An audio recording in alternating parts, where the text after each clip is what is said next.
have a debate on the press conferences. Amit Shah ji, I challenge you to have a debate on the 3 press conferences. आपकी मुनसफी से संसद नहीं चलेगी। मेरे यहाँ बोलने का क्रम मैं तय करूंगा। इस तरह से नहीं चलेगी संसद। मान्यवर, वोट चोरी किसको कहते हैं वो मैं बताना चाहता हूँ। और हमारे यहाँ कुछ परिवार ऐसे हैं जो पूछते नहीं, वोट चोरी करते। अच्छा बोलिए आप। हाँ बोले आप बोले। हाँ बोले आप बोले। स्पीकर सर, मेरा कल एक सवाल था जो हिंदुस्तान के इतिहास में पहली बार डिसीजन लिया गया कि इलेक्शन कमिश्नर्स को फुल फुल इम्यूनिटी दी जाएगी। ठीक है, ये है ना, इसका जवाब इसका पीछ में खत्म नहीं किया सर। इसके पीछे जो थिंकिंग थी वो हमें सबसे पहले बताएं। ठीक है। दूसरी बात, नहीं हरियाणा की जहां इन्होंने बात की, इन्होंने एक उदाहरण लिया, वहां पर अनेक उदाहरण हैं। वो भी आपने दिया था ना, 19 वो भी आपने दिया था, इसलिए दिया वो भी। 19 लाख वहां पे फेक लोग, वो उदाहरण आपने दिया था, इसलिए उसका जवाब दिया। और ये भी हमें बता दीजिए, actually let us have a debate on my press conference. Let us go, let us have very good idea, let us have a debate on my press conference. Amit Shah ji, I challenge you to have a debate on the 3 press conferences. Please ठीक है, बैठ जाइए, बैठ जाइए। माननीय, please माननीय, आपने बात की थी, डिबेट ही तो चल रही है। उत्तर प्रदेश में और हरियाणा में दोनों चुनाव में वोट कैसे दे रहे हैं, प्लीज ये भी जवाब दे दीजिए। माननीय गृह मंत्री जी। मान्यवर, पहली बात मैं स्पष्ट करना चाहता हूं, मैं 30 साल से विधानसभा और संसद में जनप्रतिनिधि के रूप में चुनकर आता हूं। मुझे लंबा अनुभव है संसदीय प्रणाली का। विपक्ष के नेता महोदय कहते हैं कि पहले मेरी बात का आप जवाब दीजिए, मैं सुनना चाहता हूं। आपकी मुनसफी से संसद नहीं चलेगी। मेरे यहाँ बोलने का क्रम मैं तय करूंगा। इस तरह से नहीं चलेगी संसद। मान्यवर, उनको धैर्य रखना चाहिए, मेरा जवाब सुनने का। इनकी एक बात का जवाब मैं दूंगा, मगर मेरे भाषण का क्रम वो तय नहीं कर सकते, मैं करूंगा, क्योंकि मैं बोल रहा हूं।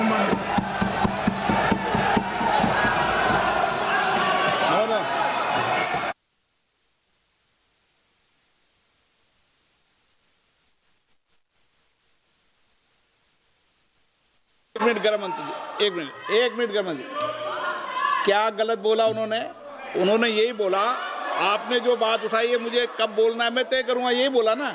उसमें क्यों उत्तेजित हो रहे हो आप? हाँ, आपके 2-2 मिनट में खड़े होने से थोड़ी जवाब देते रहेंगे। नो, माननीय गृह मंत्री, नहीं हो सकता। मैं आपको फिर मौका दूंगा, आपको।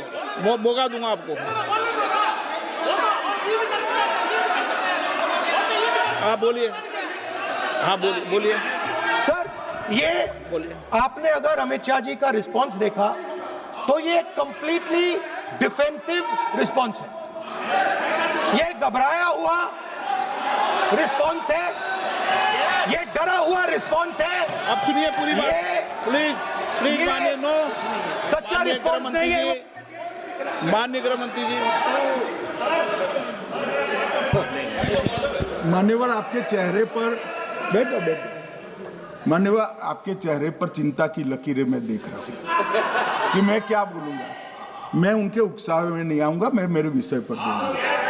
मान्यवर, मैंने इतना ही कहा कि मेरे भाषण का क्रम मैं तय करूंगा। मेरे भाषण का पहले क्या बोलना, बाद में क्या बोलना, मैं तय करूंगा। और मैं मानता हूं कि हर एक वक्ता का ये अधिकार है, उनका भी है, मेरा भी है। कल वो बोल रहे तो हम ऐसा थोड़ी ना बोले आप झूठ क्यों बोल रहे हो, हम नहीं बोल सकते साहब। वो माननीय विपक्ष के नेता है, वो बोल सकते अपना भाषण। मान्यवर, और मैंने तो ये भी कहा, मेरा पूरा भाषण छूट कर कुछ बच जाता है तो आप पूछिएगा, मैं जवाब दूंगा, मगर अब धैर्य भी चाहिए। और सुनना भी चाहिए, दोनों चीजें करनी पड़ती है। मान्यवर, वोट चोरी का कोहराम बचा है। मैं वोट चोरी किसको कहते हैं वो बताना चाहता हूं। वोट चोरी के 3 आयाम हैं मान्यवर। एक तो मतदाता नहीं है, मतलब योग्यता नहीं है, और आप वोटर बन जाते हो तो वोट चोरी माना जाएगा। दूसरा, आप गलत प्रकार से चुनाव जीतते हो तो वोट चोरी माना जाएगा। और तीसरा, जनादेश को डिफाई करते हो, मतलब वोट के विपरीत आप कोई पद प्राप्त कर लेते हो तो भी एक प्रकार से वोट चोरी होता है। अरे सुनो ना, क्यों जल्दबाजी करते हो मानिकम, क्यों? अब मैं 3 वोट चोरी की घटनाएं बताना चाहता हूं। सबसे पहली घटना हुई, आजादी के बाद देश का प्रधानमंत्री तय करना था। तय कौन करना था? तो उस वक्त के जितने प्रांत थे इसके कांग्रेस के अध्यक्षों ने, उनके एक एक वोट से तय होना था। अब 28 वोट श्री सरदार पटेल को मिले और 2 वोट जवाहरलाल नेहरू जी को मिले।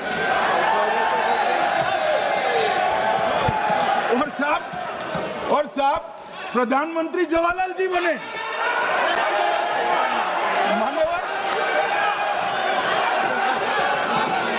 मान्यवर,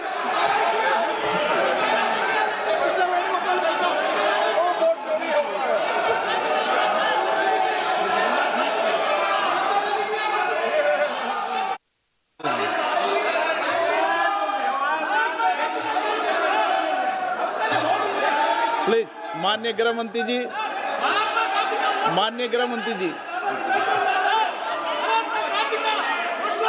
प्लीज।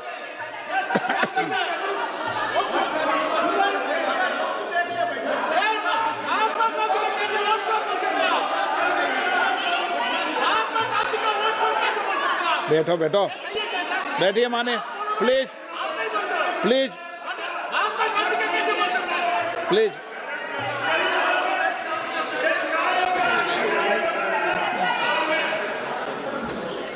मान्यवर, दूसरी, प्लीज बैठिए माननीय सदस्य, प्लीज, हर बार नहीं उठते, बैठिए।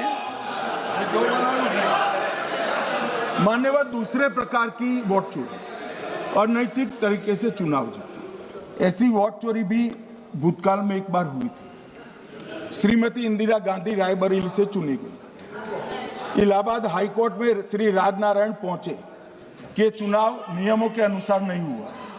इलाहाबाद हाईकोर्ट ने ये तय कर दिया कि श्रीमती गांधी ने उचित तरीके से चुनाव नहीं जीता है, हम इसको रद्द कर दें। मान्यवर, ये भी वोट चोरी थी, बहुत बड़ी वोट चोरी थी। और उसके बाद में क्या हुआ? उसके बाद में वो वोट चोरी को ढकने के लिए संसद में कानून लाया कि प्रधानमंत्री के खिलाफ कोई केस ही नहीं हो सकता। मैं विपक्ष के नेता को कहना चाहता हूं, इम्यूनिटी की बात आप चुनाव आयोग की पूछ रहे हैं, इसका तो मैं जवाब दूंगा, इम्यूनिटी का। मगर ये इम्यूनिटी जो श्रीमती गांधी ने दी थी, इसके लिए आपका क्या कहना है? आपका क्या जवाब है? और उन्होंने तो स्वयं के लिए ले ली। उनका आरोप है।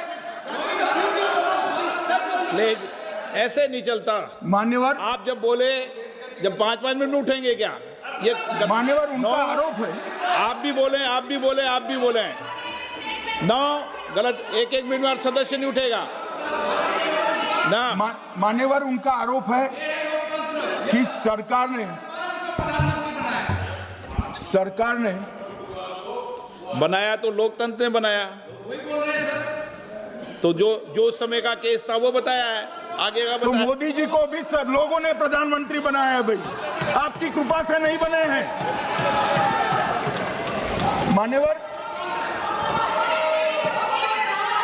मान्यवर, नो प्लीज, से मानित तरीका ठीक नहीं है आपका, 2-2 मिनट में उठना। मान्यवर, विपक्ष के नेता ने कहा कि आपने चुनाव आयुक्तों को इम्यूनिटी दी। इनका आरोप सत्य नहीं है, मैं इसकी बात बाद में करता हूं। परंतु हमने तो चलो मानो चुनाव आयुक्त को इम्यूनिटी दी, श्रीमती गांधी ने तो अपने आप को इम्यूनिटी दी। और फिर जब ये संवैधानिक सुधार के वायरस चैलेंज हुए तो वो केस जीतने के लिए 2, 3 और 4 नंबर के सर्वोच्च न्यायालय के जज को बाईपास कर चौथे नंबर के जज को चीफ जस्टिस बनाया और वहां केस भी जीत लिया। और मानने वाले तो इतिहास है, कौन झुठला सकता है? इनको कोई पढ़ाता नहीं है इतिहास, ये तो इतिहास है, सर्वोच्च अदालत और संसद के रिकॉर्ड में रखा हुआ इतिहास है। इसके खिलाफ लल्लन सिंह जैसे कितने लोग पूरा जीवन लड़े बिहार में इमरजेंसी के खिलाफ, जेल में गए, लाखों लोग गए। और तीसरी वोट चोरी कहना चाहता हूं, तीसरी वोट चोरी का प्रकार मैंने बताया था कि योग्यता नहीं है और मतदाता बन जाना। अभी एक वाद पहुंचा है, वाद मतलब डिस्प्यूट पहुंचा है दिल्ली की सिविल अदालत में। उसमें डिस्प्यूट ये है कि सोनिया गांधी जी इस देश की नागरिक बनने से पहले मतदाता बने।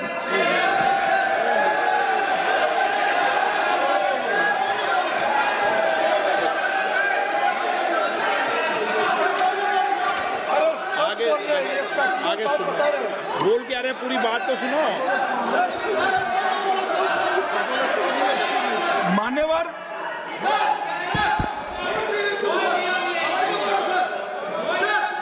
मान्यवर मैंने इतना ही कहा है कि अदालत में केस चल रहा है जो फैक्चुअल है। अब जवाब तो उनको अदालत में देना है, सोनिया जी ने यहां क्यों दे रहे? अदालत में जवाब देना है।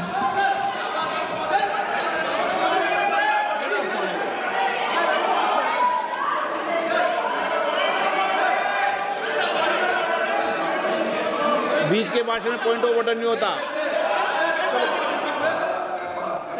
नहीं है सर, बिलाइए सर। मुझे याद है जो माननीय सदस्य नहीं है, ये 352 ये रहा, 352 टेबल पे रहता है, मुझे वहां याद है 352। Home Minister is speaking about an issue which is pending in a court. Actually, what happened, sir? Rosaveni court, some India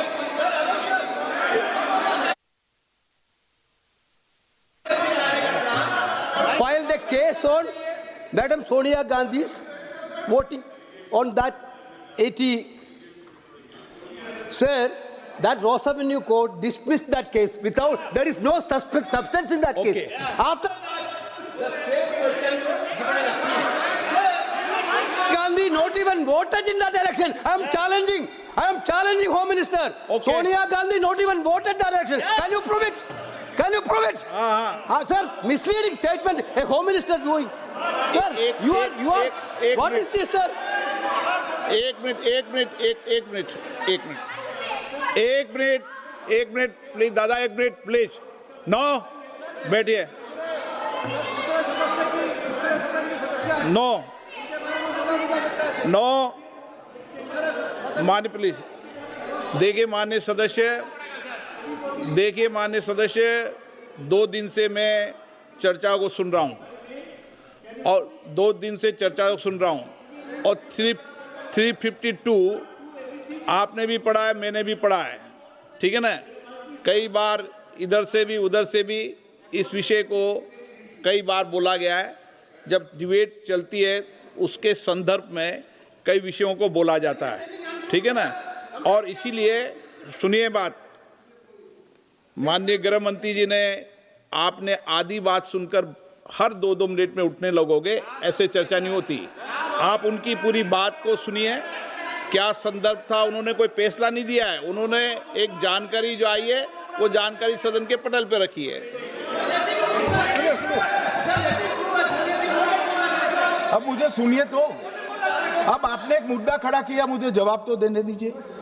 मान्यवर, मैंने कुछ ऐसा नहीं कहा, मैंने सिर्फ इतना कहा है कि एक वाद दायर हुआ है दिल्ली की अदालत में। मैंने कोई कंक्लूजन नहीं कहा, मैंने कहा कंक्लूजन कहा, मैंने कोई कंक्लूजन नहीं कहा। कंक्लूजन तो जब उनका नोटिस का जवाब वो दे देगी तब अदालत देगी, तब फिर से बताऊंगा मैं। मगर अभी तो मैंने सिर्फ इतना कहा है कि वहां एक केस रजिस्टर्ड हुआ है जिसमें श्रीमती गांधी को नोटिस इश्यू किया है। इसमें इतने लाल पीले होने की जरूरत क्या है? अमित शाह जी गलत लैंग्वेज यूज कर दी, हाथ कांप रहे थे, आपने ये तो सब देखा होगा।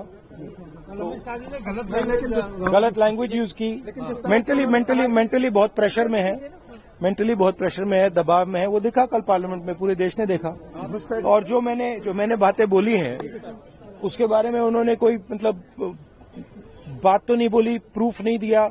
हमने पब्लिकली प्रेस कॉन्फ्रेंसेज में कहा है, मैंने डायरेक्टली चैलेंज किया उनको कि आ जाइए मैदान में, आ जाइए पार्लियामेंट में डिस्कस करते हैं, मेरे प्रेस कॉन्फ्रेंसेज को डिस्कस करते हैं।